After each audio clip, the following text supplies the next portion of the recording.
Olá, este é o projeto Floresta dos Sabores Toda a Vida, sobre segurança alimentar e biodiversidade. Meu nome é Luísa de Faria Miranda Cristi, eu sou diretora financeira do Toda a Vida.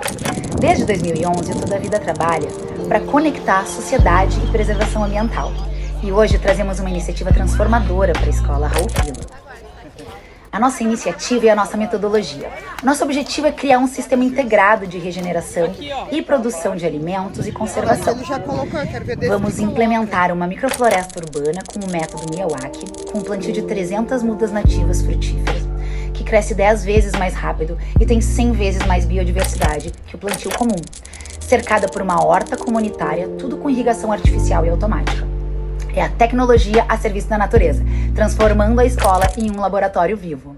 O projeto vai além do plantio. Teremos oficinas de compostagem, meliponicultura com abelhas sem ferrão e educação alimentar, incluindo as punks, as ervas aromáticas e as medicinais. Queremos que os alunos, mães e as merendeiras aprendam a cultivar e a utilizar todo o potencial nutricional que a biodiversidade local oferece.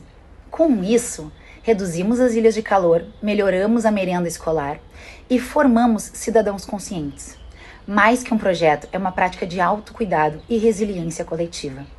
O recurso solicitado será investido em uma infraestrutura verde, irrigação e na capacitação da nossa comunidade. Juntos, somos um só no planeta. Obrigada. Meu nome é Adriano Santos, coordenador operacional do Instituto Toda a Vida. Um investimento total é de R$150 mil, sendo 70 mil para instrutores e consultoria técnica. 45 mil garantem a logística e todos os insumos, incluindo as 300 mudas nativas e todo o sistema de irrigação.